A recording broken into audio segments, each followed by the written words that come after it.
This is the Cato Daily Podcast for Monday, January 13th, 2020. I'm Caleb Brown. On what basis did the President of the United States order the killing of a top Iranian general? Cato's Gene Healy discusses the fallout and the various legal claims of authority now emanating from the White House. It's not exactly clear. They're supposed to. The administration gave the notice that's required under the War Powers Resolution on last Saturday, and that's supposed to include the statement of the legal authority, legislative and constitutional authority that they claim to be relying on. But that notification, somewhat unusually, was classified. The document is available only to Congress.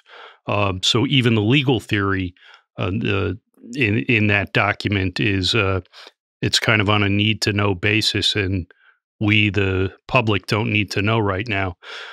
To the extent they've made any public argument about it, there's last week, the president's national security advisor at a press conference did some gesticulating in the direction of, he mentioned the 2002 AUMF, that's the authorization for the use of military force that was passed by Congress before the Iraq War, and did some hand-waving toward the president's, quote, constitutional authorities as commander-in-chief to defend our nation.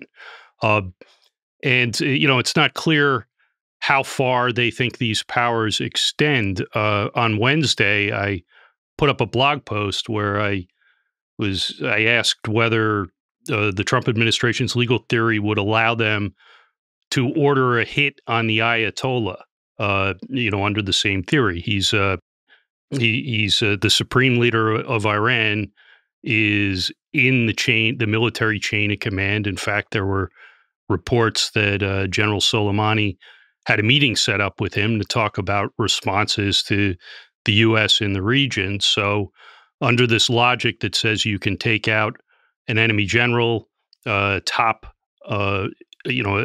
regime official in a country we're not at war with, could you, under the Trump theory, launch a decapitation strike at the whole Iranian regime and call it self-defense? Well, later that day, the day I put that blog post asking that question up, Senator Mike Lee came out of a closed-door briefing with the Trump national security officials and gave a press conference. He's an affable, mild-mannered guy. He's angry as anyone's ever seen him, saying that they actually asked that exact question to administration officials. Under this theory, can you guys put a hit out on the Ayatollah? And the officials in that briefing refused to answer the question yes or no. So I think Mike Lee is right to be angry. Vice President Mike Pence at a Trump rally recently said that by way of sort of justifying this strike, noted one American life was lost at the hands of Iranian-backed militia. This was a few weeks ago. Does it matter that the timing of this killing of Soleimani bore no obvious relationship to a so-called imminent attack? Well, they've said that there have been two different stories. The Pentagon, the statement it released on the day of the drone strike, didn't mention any imminent threat. Mentioned Soleimani's position in the Iranian leadership, and that we did it in effect to increase deterrence. Secretary of State Pompeo said imminent threat that could cause the deaths of hundreds of Americans, provided no evidence for that, and has seemingly backed off of that. But the issue of imminence really matters, to legality here. Unless you embrace the John Yoo theory, which is essentially that the president gets to start wars at will, and Congress's declare war power is limited to putting the official congressional seal of approval on that in making it official under international law. Unless you buy that theory, uh, this is being justified in part under self-defense. Under the everyone agrees that if U.S. forces come under fire, the president doesn't have to get Congress to pass a resolution in order to shoot back.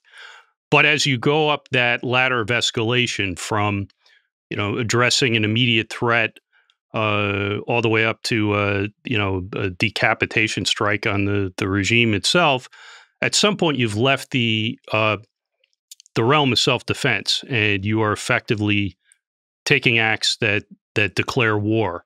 The Constitution gives that power to Congress. The president doesn't have that power.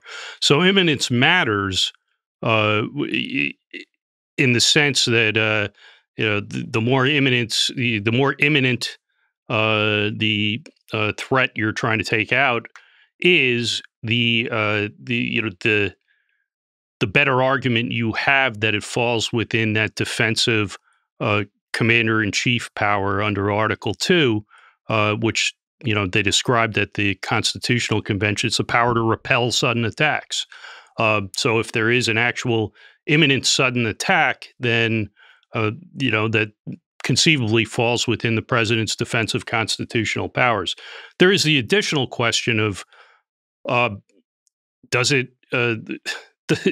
fall within? Does it repel an attack to kill the commanding general? Are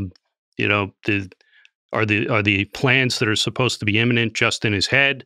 If they're actually imminent plans, somebody else can carry them out. So factually and legally, that story doesn't make a lot of sense. And in fact, the claim that they had intelligence on an imminent threat is, as far as we know at this point, a lie.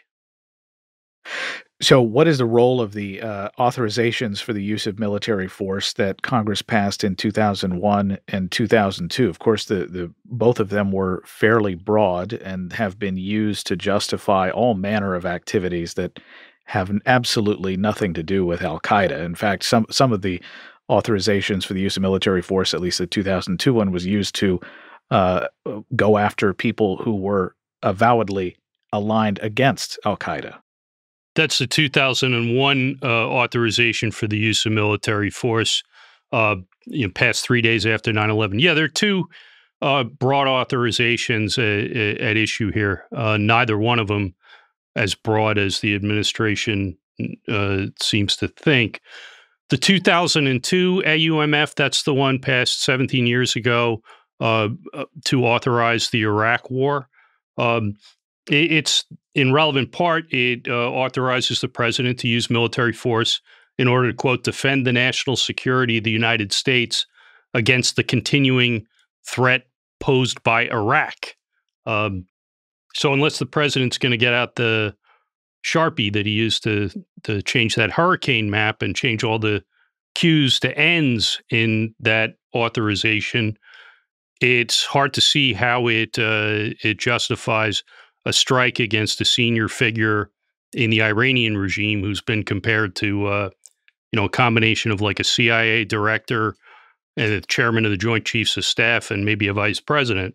It's not clear that 2002 AUMF by itself is enough to justify our continuing presence in Iraq in a war that was supposed to have ended several years ago during the Obama administration.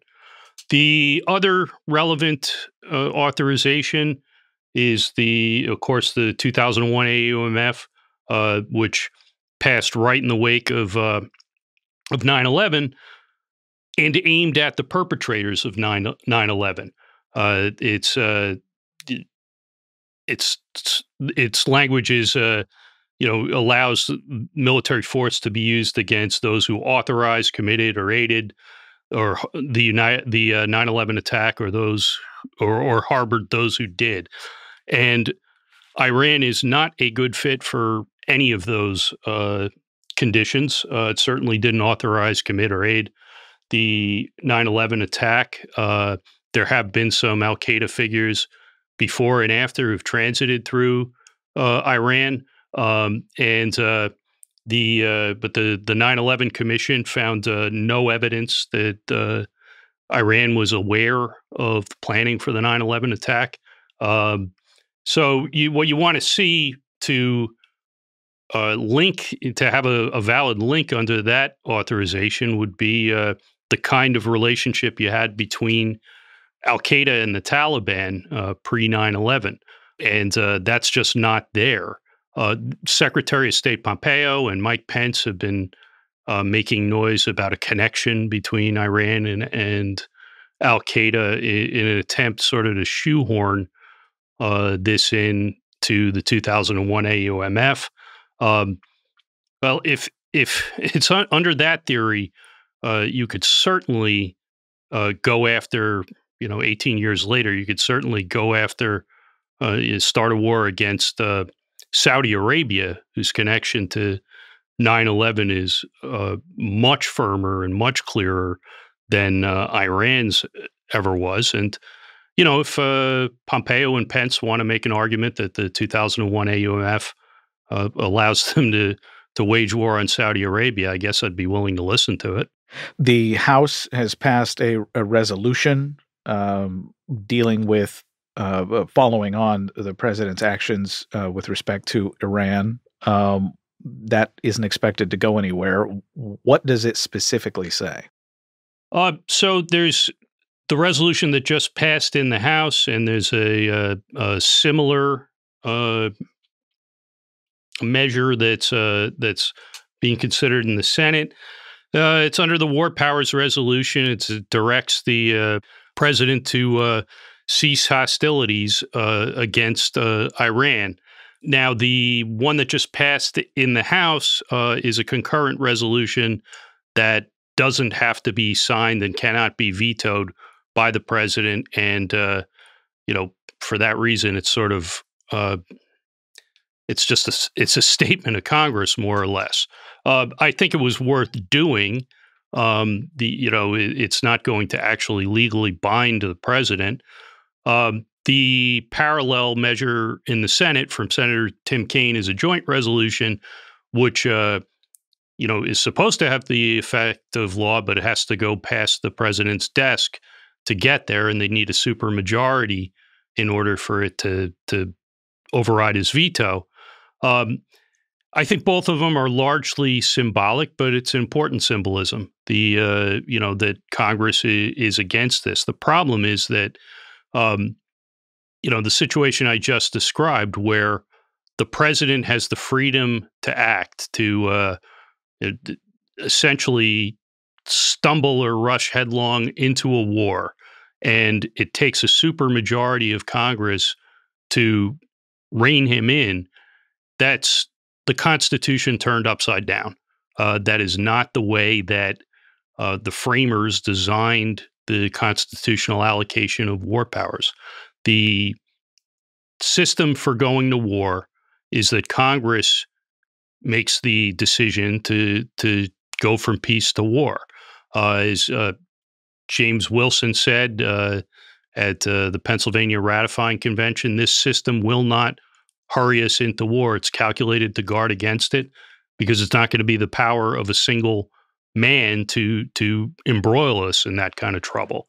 Well, that's the opposite from the system that we've drifted into here, and I think the dangers where it seems in recent days things have calmed down from the height of a few harrowing moments the other night when missiles were raining down on bases in Iraq with American soldiers.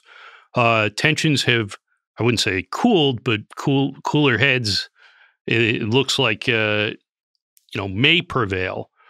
It's insane that we've staked so much on, the self-restraint of A, the Islamic Republic of Iran, and B, a president who rage tweets about potential war crimes that he's threatening.